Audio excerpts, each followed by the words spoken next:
It's time for the Phil Ferguson Show.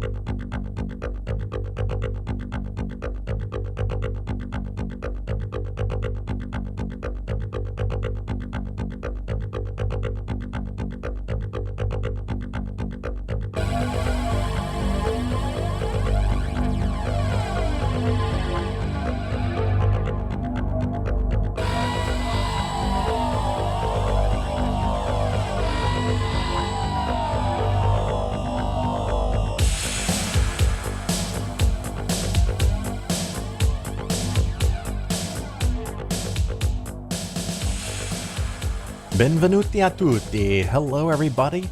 Welcome to the show. This is Phil Ferguson, and you are listening to the cleverly titled The Phil Ferguson Show. Some fun things for you today, and maybe something that's not so fun. I do have a segment on the new Trump Corporation, Trump Media and Technology Group. I'm going to go over that in the segment. It's, I don't know. I don't know. Just exhausting me. The never-ending scams that seem so blatantly obvious. And I'm going to explain how this one works. It has to do with Trump Media and Technology Group, his platform Truth Social, and special purpose acquisition companies. But more about that later. Also have a nice segment on solo 401ks. So this is something that is only beneficial to a small number of people. It will usually be someone that has a pretty good and stable high income.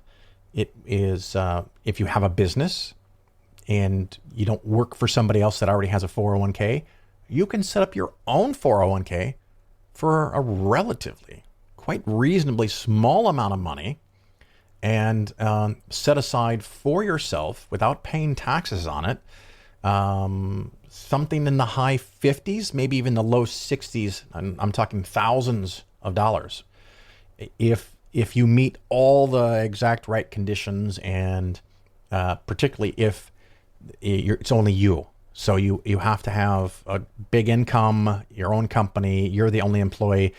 It does allow for a spouse, which is another one of those problems where if you're not formally married because you're not recognized by the government because either same-sex marriage or whatever, you may not qualify to use this other loophole for the spouse. But mostly for someone that has high income and works for themselves and has a company, you can save what seems to be, I don't know, a ridiculously large amount of money. Just for full disclosure, I, Phil Ferguson, through Polaris Financial Planning, my company, I am the only owner, I'm the only employee. I have a solo 401k, and I use the solo 401k. And sometimes I feel a little hypocritical talking about something like this, but what am I supposed to do? Not use it? I don't know. I use it, and I try to do good where I think good can be done, like providing donations and matches to organizations like American Atheists and Secular Student Alliance. But from a podcast episode, from a podcast perspective, I guess, my point is to provide education and information. And this is something that is out there that you can do. It's something that maybe you can't do, but you're kind of curious about it. And you want to hear all kinds of these weird things that are out there. And this is something that's important to learn about. I also definitely want to talk about the solo 401k because I don't know if it's the next show or the show after that. I'm going to talk about an even bigger thing, and that is where a company can create their own pension. Now, back in the day, General Motors, IBM, Xerox, these legendary companies from years gone by, some of them anyway, would have pensions, and you would work there 10, 20, 30 years, and you could count on your pension. A lot of companies have gone away from pensions. And one of the big problems with the pension is that the company is on the hook for providing all the money. The nice thing about a 401k, even a solo 401k, which will be discussed later, that risk is mostly borne by the person, the individual investing the money. You put in a fixed amount of money and you get a variable return, and it's your fucking problem. It's not the company's problem. The companies don't want to deal with pensions, which are called defined benefit plans, They want to assist you and help you fund a little bit with a 3% or 5% match what is a 401k or a type of defined contribution plan, where you know the dollar amount you put in, you just don't know the dollar amount you're going to get. Whereas a pension, you don't know or understand how the company is funding it or not funding it or underfunding it, but you believe that at some point in the future, you're going to get a known amount of money. A lot of people like that. A lot of people would rather have something that is a smaller amount of money, but knowing that when they retire at a certain date, whether it's age-based or age and years of service or years of service in general or whatever the rules are, you can calculate or you can get from your employer and know that on this date, if you retire, you're going to get a certain amount of money. That's kind of cool, really. I get it. I see the value in that. Well, there have been some legal updates and wrinkles and twists and turns and court rulings where now quite small companies, all the way down to a single owner, can open up a pension plan. They can create a pension plan, which used to be not even something conceivable to a small business. And these pension plans provide a small employer the opportunity to put away wickedly large amounts of money. We're talking hundreds of thousands of dollars, 200,000, 300,000 per year, depending on a whole lot of variables and what ifs. And it's very, very specific. But if you happen to fit those exact things, 200,000 or more, you might be able to save per year and not pay taxes on it. So that's something that's going to come up later, but you have to have a 401k first. That's just, these things work on top of those. So there's layers. The 401k, there's the money that the employee puts in, and then there's the money that the employer puts in, which is often called the profit sharing. And then there is the defined benefit plan that is funded by the employer. And oh my God, is there an endless number of rules? So I'm not going to get into all of that in this segment, but the segment in today's episode is about the solo 401ks. So you make sure you have a good foundation on a 401k, on a solo 401k, and kind of how that works, so that in a show or two, when I talk about the new pensions, the new defined benefit plans, and a very specific subset called the cash balance plan, when I talk about that, maybe you have a better foundation to understand how all that works. So we'll go into that. Other news for me personally, just by coinky-dink, yesterday I was fucking around with my phone, and I've got this really sad sack, pathetic application called My Chevrolet. And I think the best thing it's good at is it tells me the car's tire pressure. So each one of the 4 tires, it tells me what the pressure is. So I can go, oh, I need to put some air in. But it also has information about the recall. And in case you haven't paid attention or heard me recently, my car is the Chevy Bolt with a B, Bravo, Chevy Bolt EV. And I kind of accidentally or casually named my car McFlamo because a few of them have caught on fire. To the best of my knowledge, it's around 15 out of 160,000 sold. So it's a small number, but you're not going to want your car to spontaneously catch on fire while it's in your garage at night and your kid's bedroom is above the garage, right? We don't want that. We don't want to deal with that shit. So it's a problem that GM has to fix. And there was some fantasy on their part, 6-7 months ago, that they could fix it by tweaks in software that would monitor the battery packs. That did not work. They thought there was one problem with the batteries, and they were having a hard time understanding how that would result in the fires. And then they found out that they're on incredibly rare occasions. I guess not incredibly rare occasions, infrequent occasions. There was 2 different problems in the same battery pouch. And when those 2 problems occurred in the same pouch, same battery pack, that it could cause swelling, expansion, and a complicated process that I do not fully understand that results in basically a short or an overheating of that individual pack. When that overheating gets to the point that's high enough, the lithium that's inside of the battery pack will alight, catch on fire. And it's not normally how you think of fire, like in your backyard or a match, because in the initial phases of the fire, there's no oxygen involved, so you don't have flames. But what you do have is the potential and the likelihood of a runaway combustion event where once one pack starts, it provides enough heat for another pack to start, and so on and so on. And if anything, the one nice thing about this type of fire is it creates a lot of smoke. And initially it progresses slowly. So no one's been hurt or injured or had any physical problems from the fires yet. But at some point when the flame, or not the flame, but when the heat gets big enough, it will melt the encasement, the entire package. I don't know, like a Tupperware container, can hold some D-cell batteries for you in your basement.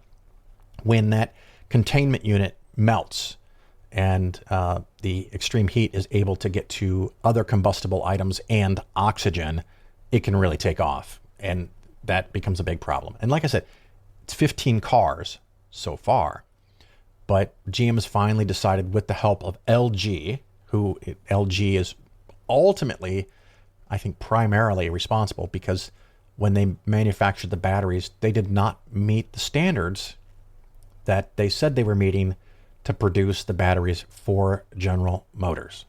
So that's a lot of not cool things happening. They are now convinced that they've been able to clean up, improve, sterilize. I don't know what they had to change, but hopefully all future batteries of this type that are made not only don't have one of the problems, they don't have either one of the problems.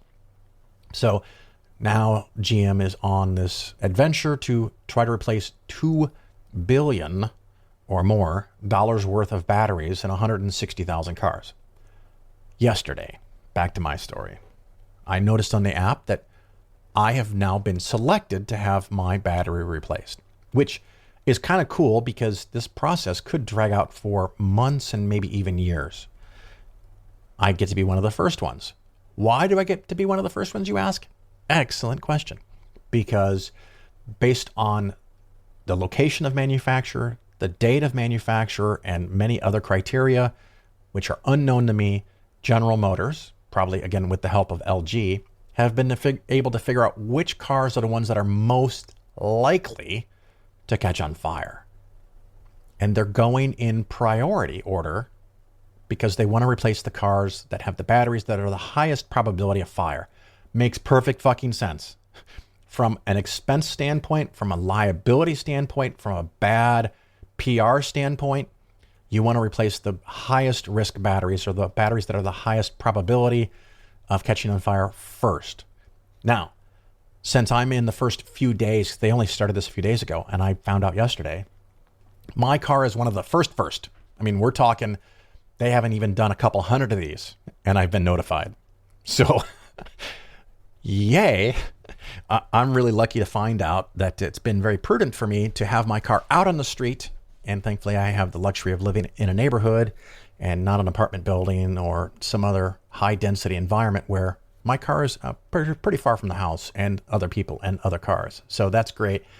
The nice thing is that the battery that they're going to replace, the new battery that goes in, will have 8% more range, and it will be able to charge a little bit, not a huge amount, but a little bit faster than the battery that I currently have. And I get a brand new reset on the miles and the years of warranty. So the new battery is going to have 8% more capacity, slightly faster charging speed, a brand new 8-year, 100,000 mile warranty on it. So in the end, I actually get a better battery that charges faster, that has a brand new extended warranty, even though I've already owned the car for 3 years. The new battery will have eight new years. So in the end, it's not so bad for me. And hopefully, GM can get through this in a reasonable amount of time. The other nice thing for them is that this technology of battery is not what is used in their future cars. They have a Hummer EV. They are probably going to have an electric truck and other electric cars. And they're also working on, I think it's called the Cadillac Lyric, which is supposed to be, a very high-end, high-luxury, more conventional car that people are more used to than a Tesla might be. But again, probably over $100,000. And much bigger batteries, much longer range. And those are the Ultium batteries, which I still believe are made with LG, but it's a next generation of technology. So these things are getting better and faster all the time. But for anyone that was curious about the condition of my car and the battery, that's where I am now. This morning, first thing, I called my dealership and said, hey, I found out on the app. I didn't get a phone call from anybody. I didn't get a letter from anybody. I happened to stumble across it on the app that I've now been selected to get a new battery. And my local dealership said, we kind of, and this guy's great. He's the manager of all of this entire service department. He's got a lot of years experience. We've talked before. Really good guy. He just was kind of, maybe a little embarrassed that he thought there weren't even parts yet. There weren't even batteries yet. He hadn't heard anything about that. And since I'm in a few Facebook groups about this specific car, I know more about my specific car than he does because he's got 50 models to worry about. But yeah, he said, I didn't think there was even parts. And I said, there are. And I've already seen pictures and heard stories on Facebook of people who've already been in front of me, who've already had their batteries replaced, but clearly not at this dealership. And I'm not upset with him, but it's again for me another negative mark against GM for not keeping the dealerships informed at what the plan is and who gets batteries when. And so the whole thing is just kind of a kerfuffle. They're kind of winging it. So hopefully in the next few days or the next few weeks, I can formally schedule my appointment and they'll have the battery being delivered. And theoretically, it's like a 3.5 hour job because they unhook the whole battery pack, lower it down to the ground, roll it out of the way, roll the new one under the car, raise it up, and connect all of the wires and all of the coolant lines and do a coolant flush and test to make sure there's no leak and make sure that it actually cools the car. But 3.5 hours completely change the entire battery. So I'll keep you posted. If you get questions, you can, of course, email me separately about that if you wish. But yeah, we'll take a quick little break here and then go into the fun stuff. I think just to not depress everybody in the beginning, we're going to talk about the solo 401ks first. And then after that, I'll have the Trump SPAC Truth Social debauchery near the end of the show. So hang on. We'll be right back with more fun stuff.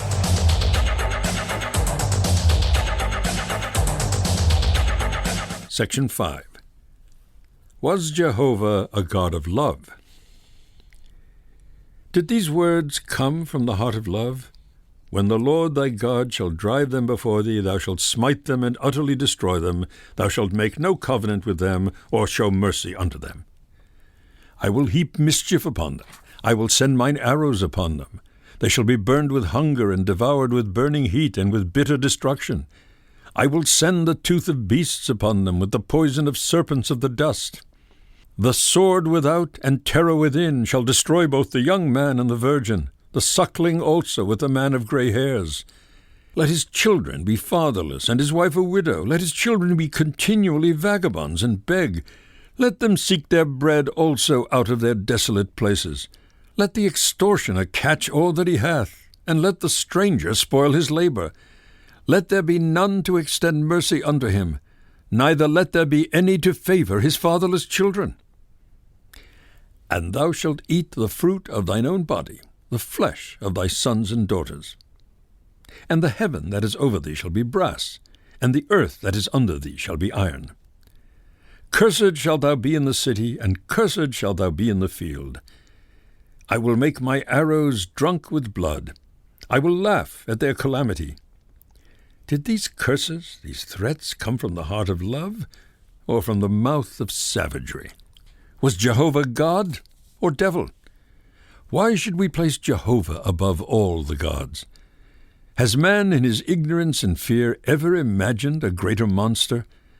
Have the barbarians of any land in any time worshipped a more heartless god? Brahma was 1,000 times nobler, and so was Osiris and Zeus and Jupiter. So was the supreme god of the Aztecs, to whom they offered only the perfume of flowers. The worst god of the Hindus, with his necklace of skulls and his bracelets of living snakes, was kind and merciful compared with Jehovah. Compared with Marcus Aurelius, how small Jehovah seems.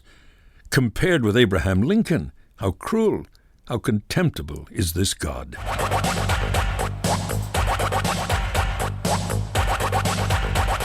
You're listening to The Bill Ferguson Show. This segment is going to be on a thing called the solo 401k, and it's inspired by a couple of things. One, I just got a really cool email on it, and I'm going to read some bits of it, so hopefully the author of the email doesn't mind. I'm not going to give anything too personal, but they're good questions, and so I can answer these questions, and then I might have a little bit of a general discussion of the solo 401k, but it also works out pretty well that this plays into a topic that I'm currently intensively researching, which is kind of like self-pensions or pensions for a small business or a small business owner, including a subset of pension that you could create for yourself if you meet the criteria, which is called a cash balance plan.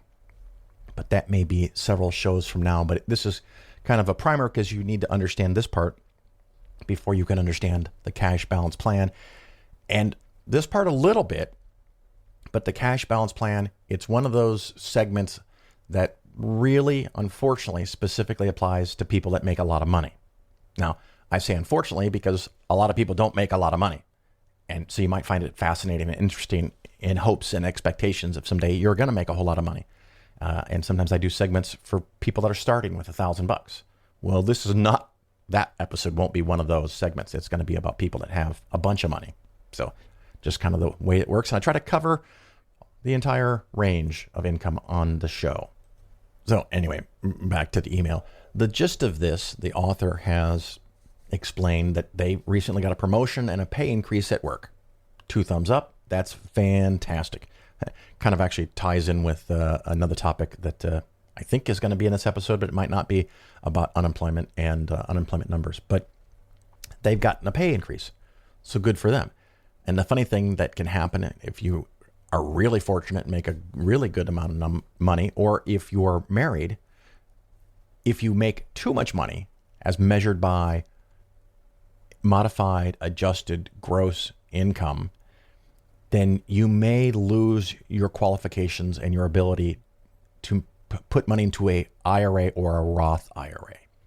It's not my intention to go over the details of that, but just be aware that you finally get to the point where you feel like you're making a ton of money and now you can't use these vehicles, at least in the way that they're intended. So that's kind of the inspiration for the question.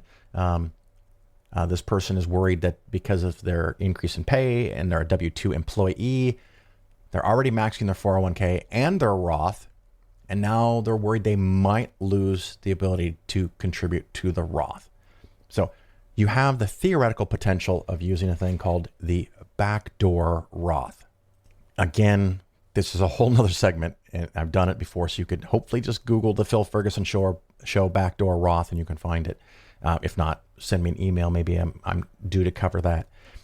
And he mentions that his wife is self-employed and they're considering a solo 401k, which is a good idea on its face, but it may also solve the problem of both of them qualifying to put money into a Roth IRA, because modified adjusted gross income, and I am not a tax expert, so I'm not 100% sure of everything that goes into that calculation. But because the government wants to make everything complicated, whether you qualify for a Roth or a deductible traditional IRA, one of the factors is your modified adjusted gross income. I happen to know that any money that goes into your 401k reduces your modified adjusted gross income. So if you don't qualify to contribute money to an IRA or a Roth IRA, if you increase the money into your 401k or 403b or 457 deferred comp program if you work for a government, then you may actually lower the modified adjusted gross income low enough that you now do qualify to put money into either a deductible traditional IRA or a Roth IRA. And some of these complications is why I do suggest to a lot of people, you should have a tax professional. Now, if you have one job and you make $25,000 a year and you can't pay your bills, I get it. Get the free software, fill it out. It's probably not going to change even if you paid someone $500 to go over it. But if you're making a combined income of about $200,000, which is the ballpark where the ability to contribute to a Roth IRA starts to phase out or completely ends, spending a couple of $100s on a tax professional is recommended.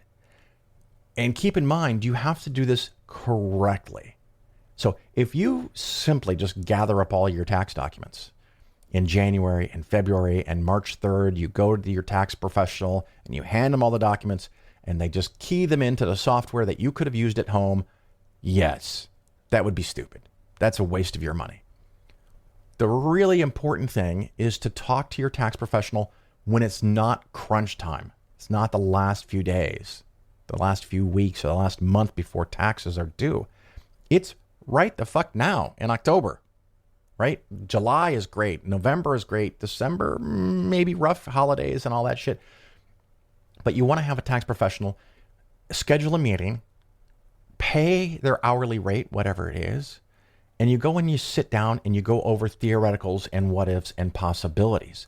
What can you change now in 2021, the time of this recording, or next summer in 2022?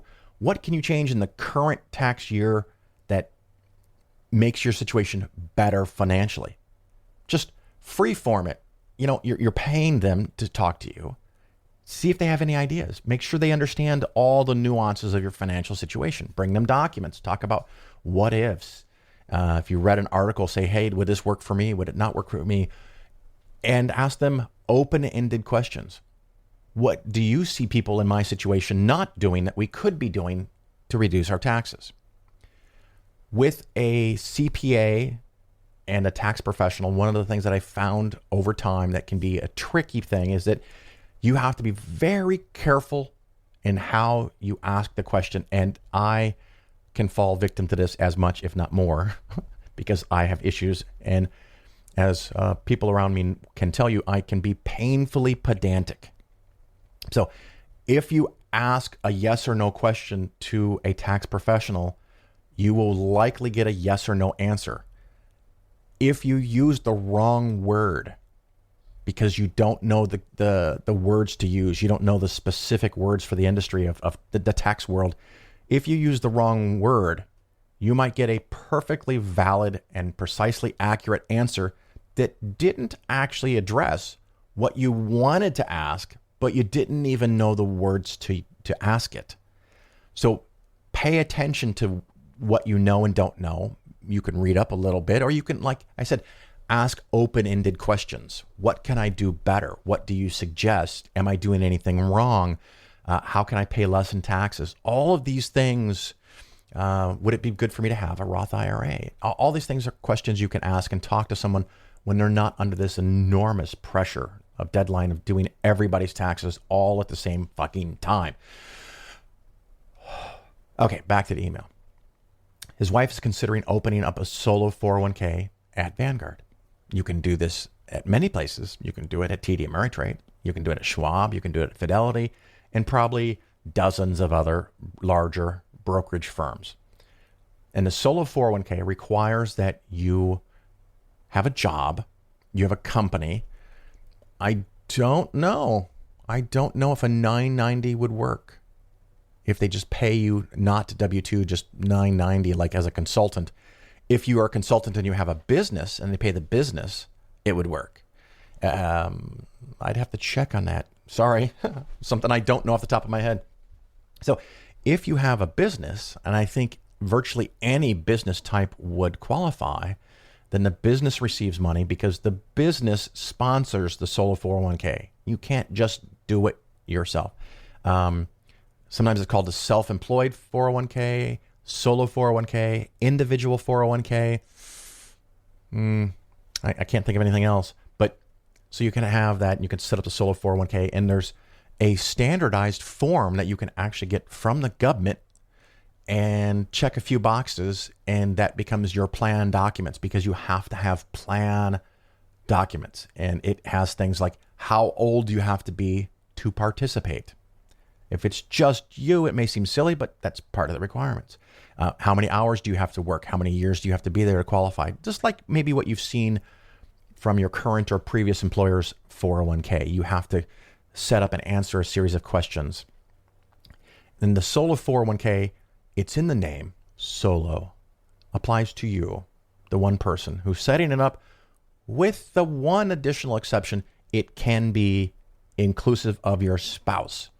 So if you hire your spouse, then you and your spouse can both participate in the solo, because it's tandem now. It's not the solo 401k, but you can. And this is one of those little sneaky things in the laws where when people say, well, if two people want to get married and it's not a man and a woman, they could just go to the courthouse and through legal means get every benefit a married couple can get. No, they can't. And this is one of them. So you have to be married to have that little extra perk here. So let's see here. Does her business need to be organized in a particular way? No, I don't believe so, other than actually being a business.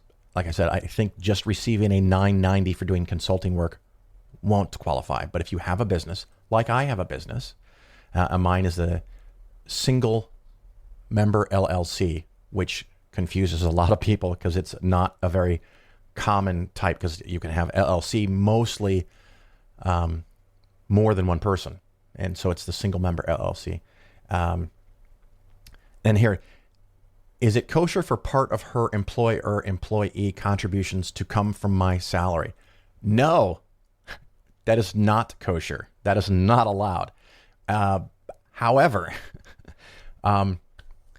money in some cases can be fungible. And that's, why we have this non-fungible tokens. Again, a whole nother topic there. But the money that you make as a couple is often fungible. However, the way you ask the question, I have to say no, but there's a possible workaround depending on what you really meant. So if your wife makes $5,000 and she wants to put all of the $5,000 into the solo 401k, she may be able to do that as long as she's following all of the other rules, which I'm not going to cover every single rule in this little segment. But if you say, I'd love for her to be able to put in $10,000, and so you want to give her $5,000 to add to the $5,000 she made so she can put $10,000 in the 401k, no fucking no. Don't even think about it. You can't do it. Now, if she makes $5,000 and spends $5,000, and then you take $5,000 from your general fund and put it into the solo 401k, that's probably going to be okay. I'm not even 100% sure on that, because ideally the money should just come straight from the company account to make sure that it's clean. So if you're sending money from a personal account or a joint account and you get audited, it could be a problem. So the ideal situation is that she doesn't spend any of it and spends part of your money paying mortgage and rent and whatever she needs, and what she earns never gets paid out as cash, but it gets paid into the solo 401k. Do I need to be on her payroll for some number of hours to qualify to make my own contributions under her hypothetical plan?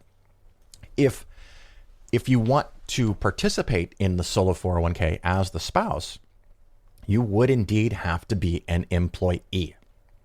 However, keep in mind, as a human, as a person with a social security number, the maximum amount that you can put into a 401k or 403b or 457 of any kind from any employer, even if you have multi-employers, that number is limited annually for you.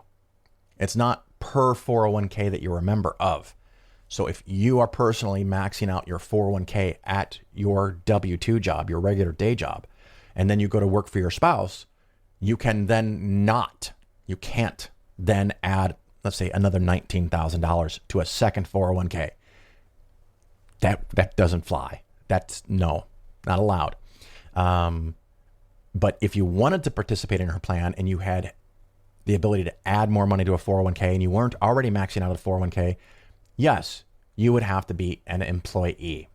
Now, this is another tricky thing. If you are a spouse, you want to hire a spouse, you want to hire kids to work for your job so you can pay them, you have to pay them in accordance with the acceptable rate of pay for what they are doing. So if they're doing clerical work, and clerical work full-time in your area because you're in small town America is $35,000, you can't pay them $200,000 to be your assistant or to do clerical work. You could do it, but if the IRS audits you, it's going to be a big question and you're not going to like the answer. Now, if you're super rich and you want to hire one of your relatives to be a consultant for $10 million, that's apparently allowed, a la Trump, but it's not allowed. Just so you know. You have to pay someone or claim to pay someone what their job is legitimately worth. Keep it in mind that makes it almost impossible to hire a child. I mean, talking like a 10-year-old, a 12-year-old. If the laws allow it and you want to have them clean the office, you could give them $10 or $15, but it's not going to be worth it. I heard someone else say that they hired their kids to do modeling work, and they actually filled out I-9s and pay them W-2s, and they take pictures of them and put them on the brochures and their websites. Okay, whatever. You know, I think that's overdoing it, but you know, what's legitimate and what's reasonable may not be the same thing. And so next question, can I do that even if I'm contributing to my day job? Well, again, me being pedantic, yes, you can. But no, you can't, because you're you, and you already told me you're maxing out your day job's 401k. So you cannot. But if someone else has a 401k at work and they're only putting in $10,000, if the annual limit is $19,000, you could put $9,000 into a second 401k. But you can't exceed the maximum of $19,000.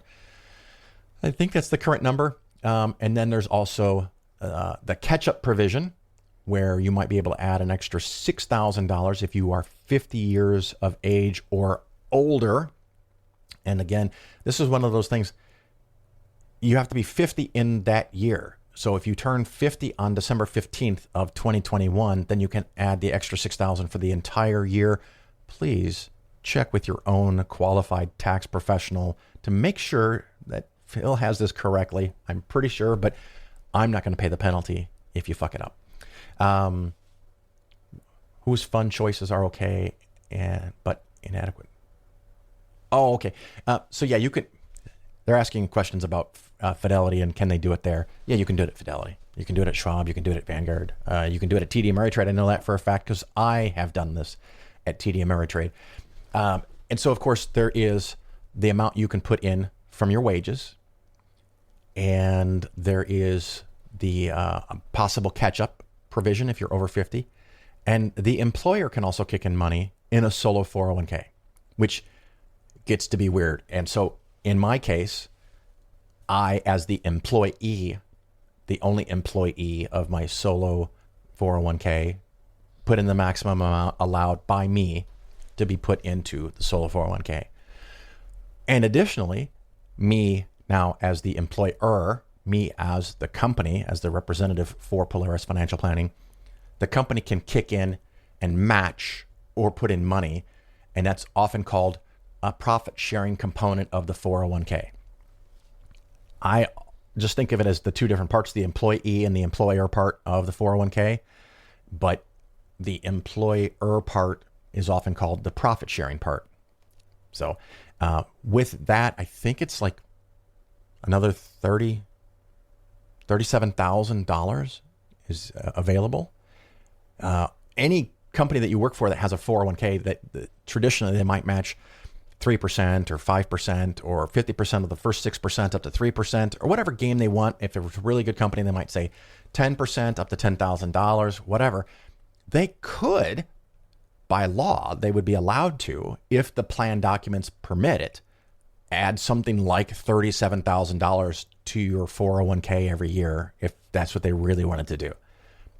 Of course, they don't want to add too much money because then it cuts into the profitability of the business. But for my purposes, I max out my portion as the employee, and then I max out the portion for myself as the employer. And this is one of those things where it rattles around in my head. I don't know. Maybe this is a good thing. It's not fair. It's really not fair.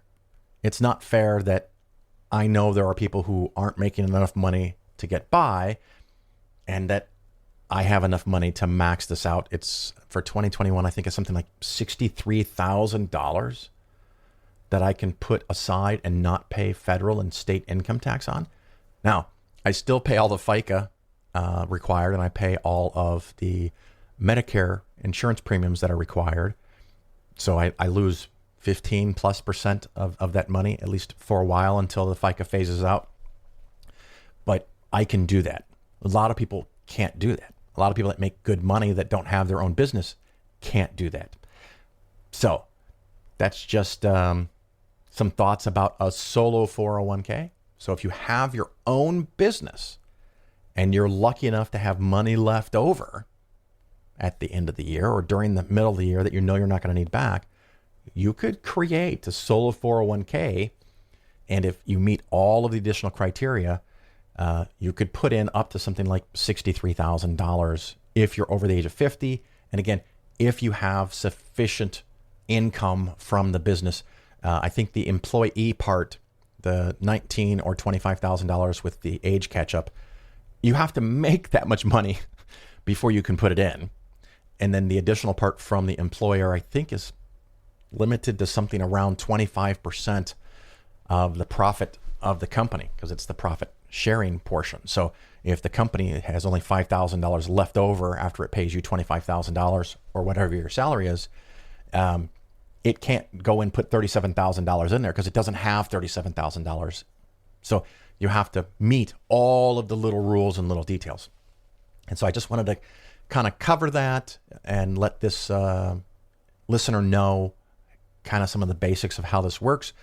But the short answer for their question that started this whole thing, if the spouse sets up a solo 401k, and I'm thinking at this point for herself because he's already maxing out his 401k at another job, if she puts money into the solo 401k, the part that she puts in as the employee, I'm pretty sure that gets deducted from your gross income and lowers your modified adjusted gross income. And that would allow both of you for a little bit longer to be able to max out Roth IRA contributions. Whew, that's a lot of stuff. Hope that this helped you understand some basics about how this stuff works and about solo 401ks. And if you have any other topics or ideas you want me to cover, of course, send me an email, phil@polarisfinancialplanning.com. And now we'll take a little break.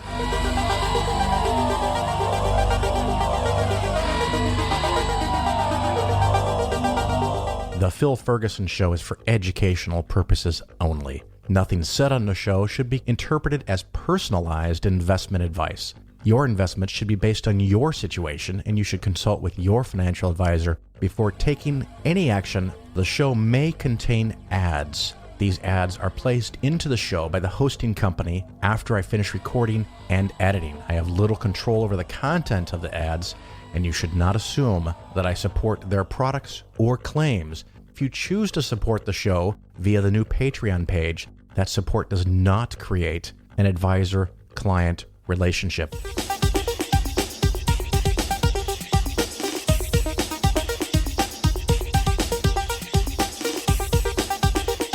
This is one of those segments that I don't know that I really want to do, but I think I kind of have an obligation to explain something that you might have seen or might soon see or will hear about in the news. because it has to do with the investment world. That's one thing. And it also has to do with politics, which is a topic I cover, maybe more than some want, but, what are you going to do? We've talked previously about SPACs, SPAC, or Special Purpose Acquisition Companies.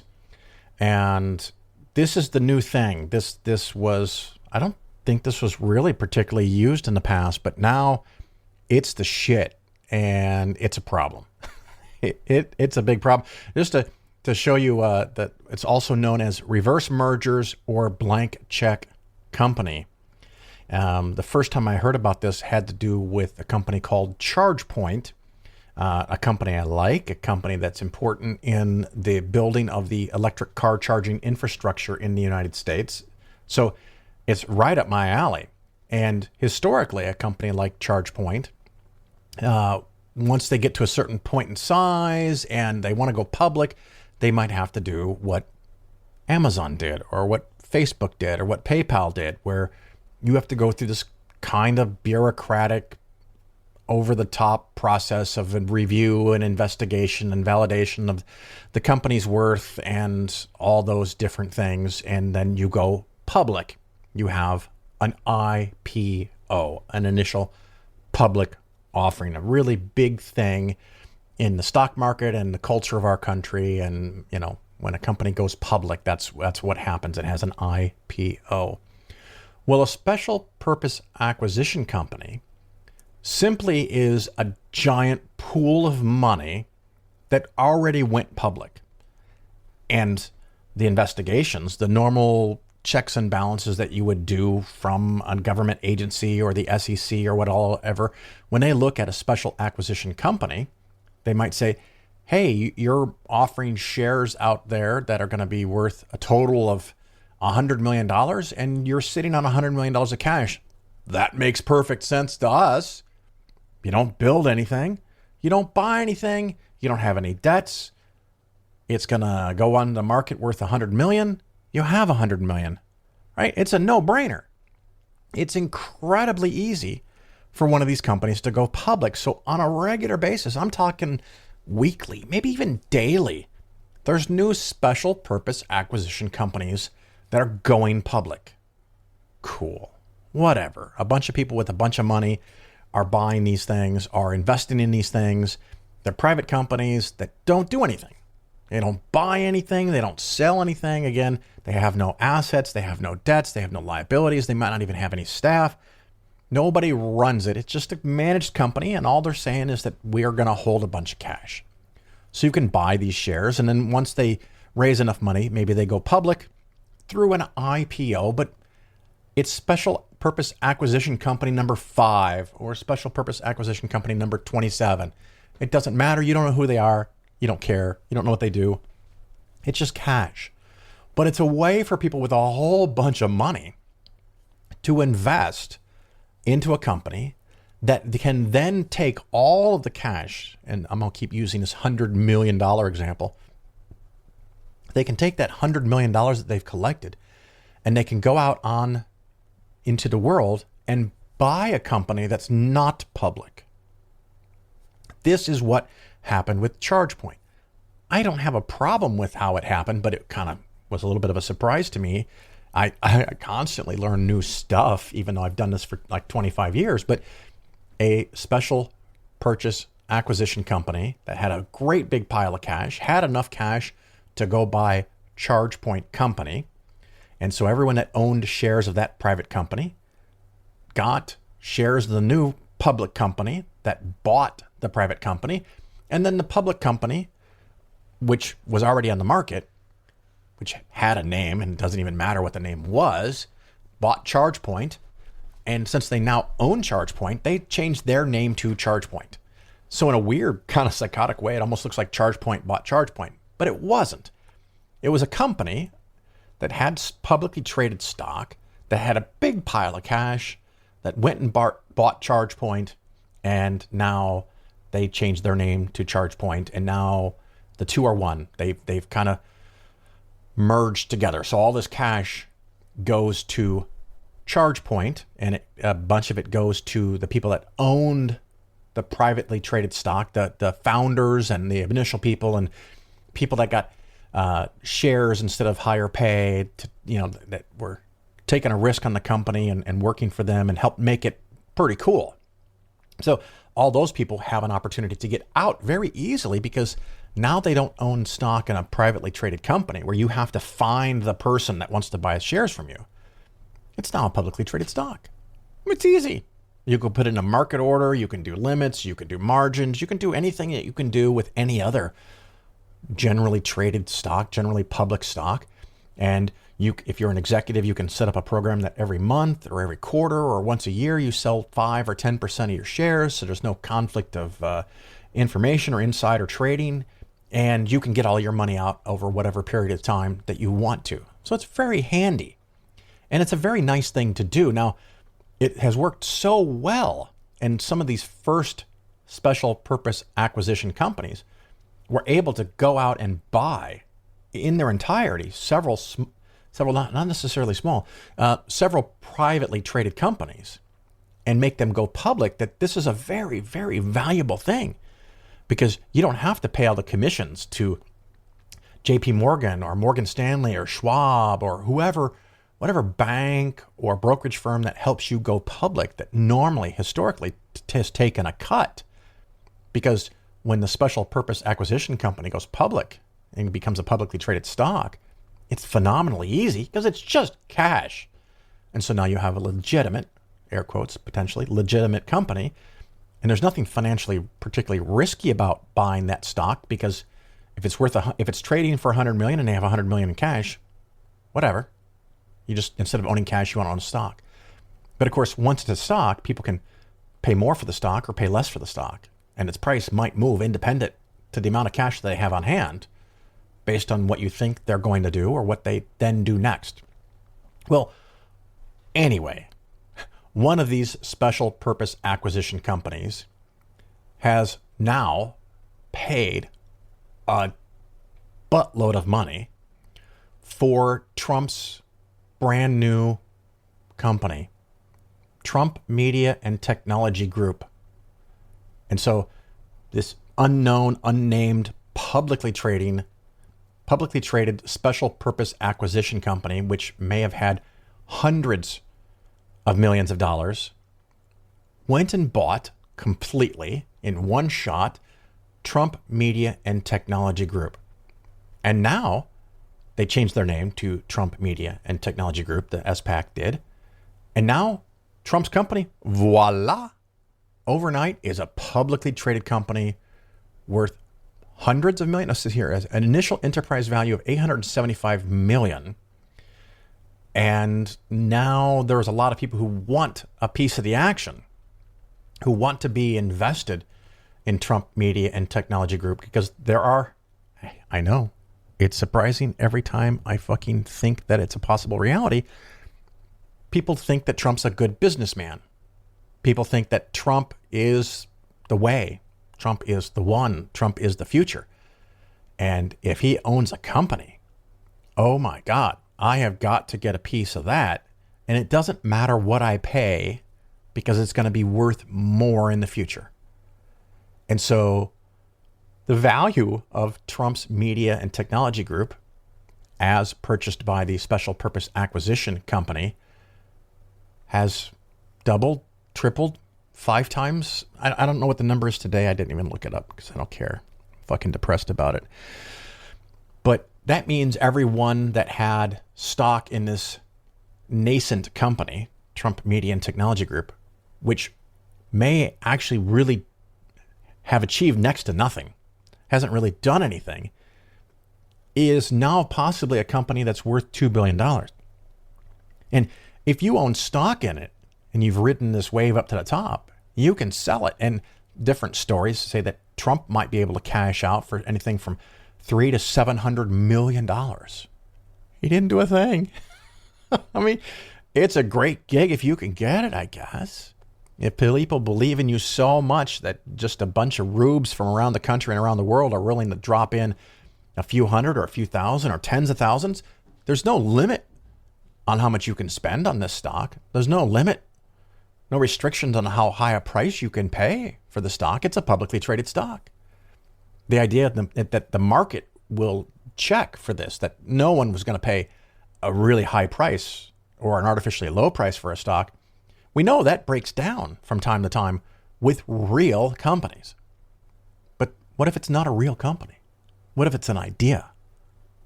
What if it's a faith? What if it's just something you believe in and money doesn't really matter to you? What if it's a donation? If it's a way to give Trump money because the shares might be worth, let's say, $212 a share, and you put out a offer through the stock market to buy them the $212 a share for $500 a share, and Trump knows that you're going to do that at a certain time, or one of his people, and they accept your offer, and the money transfers. It's just a stock sale. It's not like you're giving the guy money, but you're giving the guy money. The whole thing's fucked up. So I hope that made some kind of sense. I hope that you understand the profound level of dumbfuckery that is going on here, that apparently I can't see any way around it. It's all legal. It's all legal. And the Trump Media Group, I can't remember. The whole thing is going to launch a platform like Twitter called Truth Social. And it's going to have TV stations and radio stations, and it's going to make America great again. It's going to save us all through Truth Social, because Trump finally got kicked off of Twitter about 6 years too late. And he's going to have his new platform. On side notes, if you follow this kind of thing, the companies that provided the hosting for the Trump Media and Technology Group keep kicking them off. And I don't know why exactly they keep kicking them off. And now there's apparently some spat because they have decided to use the Trump Media and Technology Group with Truth Social. They've decided to use an open license, I think that's the right words, software that you can use, and you can even make adjustments to, assuming that the controller of the open software agrees to. But they took the open software and they've modified it beyond the limits of what is allowed by the licensee of the software. And boy, if I've got that all fucked up, just send me an email and explain it to me, because it's on the edge of what my expertise is. So they keep moving the hosting site of the company. They keep having, now they're having arguments about the very software that's the basis of everything that they're doing. And they had a launch a few weeks ago where they were kind of dabbling with opening up the network and their new Truth Social platform. And apparently they didn't really have any kind of security protocols in place, and they got hacked hard, and all kinds of crazy shit went on there. And let's see, what does it here say? Someone put up a pig defecating on its own scrotum, and 2 hours after it first went live, the whole site came down. Well, I don't expect anything different from Trump and his people he hires. That this is not a legitimate thing. This is not going. Oh, please let it not become a legitimate thing. But it is probably one of the most transparent and obvious Ponzi scams. Maybe not a Ponzi scheme. Maybe just a flat out scam, generic scam that maybe I've ever seen. I think this is worse than Bitcoin. So it's amazing. And it looks like there's absolutely nothing that's going to prevent Trump from making hundreds of millions of dollars to provide more cash into his propaganda. So Merry fucking Christmas with that one. We'll take a quick pause and hopefully go into something a little more humane, decent, reasonable. I don't know. Oh my God. Can't believe this is the world we live in. Just hang in there. We'll go to do something else.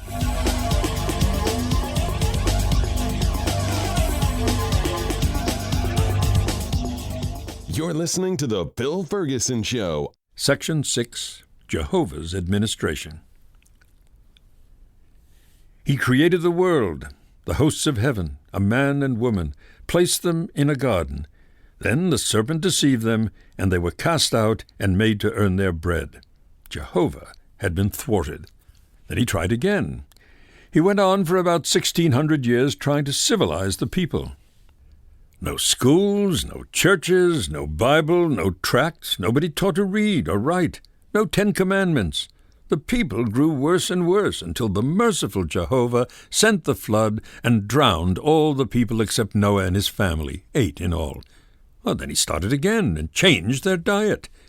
At first, Adam and Eve were vegetarians. After the flood, Jehovah said, "Every moving thing that liveth shall be meat for you, snakes and buzzards." Then he failed again, and at the Tower of Babel he dispersed and scattered the people. Finding that he could not succeed with all the people, he thought he would try a few, so he selected Abraham and his descendants. Again he failed, and his chosen people were captured by the Egyptians and enslaved for 400 years. Then he tried again, rescued them from Pharaoh, and started for Palestine. Then he changed their diet, allowing them to eat only the beasts that parted the hoof and chewed the cud. Again he failed. The people hated him and preferred the slavery of Egypt to the freedom of Jehovah. So he kept them wandering until nearly all who came from Egypt had died. Then he tried again, took them into Palestine, and had them governed by judges. This too was a failure. No schools, no Bible. Then he tried kings, and the kings were mostly idolaters. Then the chosen people were conquered and carried into captivity by the Babylonians. Another failure. Then they returned, and Jehovah tried prophets, howlers, and wailers. But the people grew worse and worse. No schools, no sciences, no arts, no commerce. Then Jehovah took upon himself flesh, was born of a woman, and lived among the people that he had been trying to civilize for several thousand years. Then these people, following the law that Jehovah had given them in the wilderness, charged this Jehovah man, this Christ, with blasphemy, tried, convicted, and killed him. Jehovah had failed again. Then he deserted the Jews and turned his attention to the rest of the world. And now the Jews, deserted by Jehovah, persecuted by Christians, are the most prosperous people on the earth. Again has Jehovah failed. What an administration!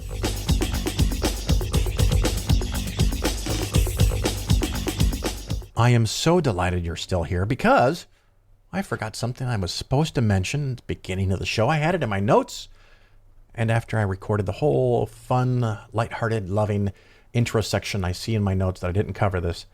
So this is your, what do we call this, PSA? Public service announcement in reference to RMD, Required Minimum Distribution. And so for most people, this will have to do with your IRA, and particularly if you are 72 years of age or older. That's the new age as created in the Secure Act from January 2020, January 1st, 2020. And it also applies to beneficiary IRAs. So if you had someone pass away at some point in the past and had an IRA and the IRA money went to you, you probably rolled it over into what's called a beneficiary IRA. And beneficiary IRAs do require that you take out some of the money, usually a very small amount, and IRAs and beneficiary IRAs, at least anything for the beneficiary IRA, open and I think even funded before January 1st of 2020, you only have to take out based on your life expectancy. So they take your age and an actuarial table and they figure out on average how many years someone of your age has to live. And if they say it's 20 years, well, then you have to take 1 divided by 20, and you have to take out 5% of the money. And for some people, this is very bothersome, very upsetting. Keep in mind, you don't have to spend the money. You just have to take it out of the IRA or beneficiary IRA. You can turn around and reinvest it, albeit in a taxable account. If you find yourself in a situation that you're upset because you don't even need this money, maybe you should give it to somebody who does. Maybe some nice charity. I'm not talking about walking down the street and handing out a few $1,000s, but find an organization that does things that you like, that's a nonprofit, and you can give the money away and maybe get a nice tax deduction with it to offset the taxes that you had to pay to take the money out of the beneficiary IRA. Keep in mind, If you have opened a beneficiary IRA after January 1st of 2020, the rules are different. Those accounts technically do not have a required minimum distribution for the entire first 9 years that you have the account. However, again, from a technical standpoint, the RMD for the 10th year is 100%. So again, if you funded a beneficiary IRA after January 1st of 2020, you have to take the money out, all of it, within 10 years. But there's no instruction or rules about where within those 10 years. You could take it all out in year one, or you can take out a mix or a blend or some creative calculation of percentages or portions year by year by year, or you can let it all grow completely tax deferred and take a giant freaking tax hit in the 10th year. It's up to you. You should check with your qualified tax professional which way is best for you. But beneficiary IRA started after January 1st of 2020. You may not have anything required this year, but it might be in your best interest to take out money every year in some amount versus all in 1 year, where you might pay a higher tax rate on all the money you take out. So that's the reminder. Generally, what I recommend to people, if you have a required minimum distribution, and I try to do this with my clients, and I think almost all of them have this, I like to start thinking about taking the money out for each year in January or February. The amount you have to take out is calculated based on, like I said, your age, the actuarial table, and the amount of money you have on 12/31 from the year that already ended. So in 2022, part of the calculation, you will need the size of your IRAs or beneficiary IRAs effective 12/31 of 2021. So you need to wait until after that point, of course, but then in 2022, a couple of reasons why I like to do it early in the year. One, in the end of the year, you've got Halloween, Thanksgiving, Christmas, all kinds of shit going on. It's very easy to miss this and not get it done correctly. So you don't want to have that hassle. The other thing is, particularly if your IRA is heavily invested in stocks, it's easy at the beginning of the year to sell the amount that you need to sell, have it as cash, take the distribution as cash, have the money sent to your bank. If your portfolio is mostly stock and it stays stock, and let's say you have to take out 5%. If that portfolio, if the market for whatever reason has a terrible 6 months, and let's be extreme, not a prediction here, just talking out loud about this. If your account fell by half, so let's say you had $1 million and you'd say you had to take out $50,000, and you've got bond money and conservative money in other places, so your IRA can be all or almost all stocks. Fine, great for you. But you have to take out $50,000 or 5%. Well, the market falls by half, so your $1 million becomes $50,000 or $500,000. You still have to take out $50,000. You still have to take out $50,000 based on the calculation from 12/31 of the prior year. So now you're effectively selling twice as many shares versus what you could have done if you had done it immediately. So that's one of the, for me, very important reasons. Now, if you've got a bunch of bonds in there and you want to wait till the end of the year, fine, whatever. But if you have a generous portion of your portfolio in stock, I would rather you do the calculation. Don't forget to do it. Don't wait till the end of the year. Do it in the first couple of months. Get the money out. If you don't need it, like I said, you can donate it, or you could put it in your taxable account and then invest it in stocks. And if the prices fall by half 6 months later, you could pull it out and take a tax loss. And then shortly thereafter, not breaking any of the rules involved with this kind of trick, you could put the money back in. So anyway, more than I kind of wanted to cover, but the general reminder, if you have money in an IRA or a beneficiary IRA, double check. Do you need to take an RMD, required minimum distribution? And since I'm talking about them anyway, you still have a few weeks left to max out your employer's 401k. And then, of course, we have until you do your taxes or April 15th of next year to fully fund your own personal IRA or Roth IRA. But again, if you have the money now, you could get it in and just have it done with so that you know that it's taken care of. I guess that's it for now. I'm kind of leaning towards not going anywhere the rest of the year, at least not anywhere that's a conference or a convention that has to do with secularism, humanism, atheism, agnosticism, skepticism, whatever. So I'm not going to see you. Kind of sad. I can't wait. And hopefully 2022, when we get through the heart of the winter, hopefully COVID will kind of be in the rearview mirror. Fingers crossed. And we can start having conferences and a lot of fun together. So I do hope to see you out there somewhere soon. Until then, ciao.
So pay attention, it's essential. This ain't no front hug zone. You ain't that fly, you ain't my drone. Stop and listen. No front hugs and no kissing. I ain't that scared to call your mama. You'll be riding home in a coma. I got my crew.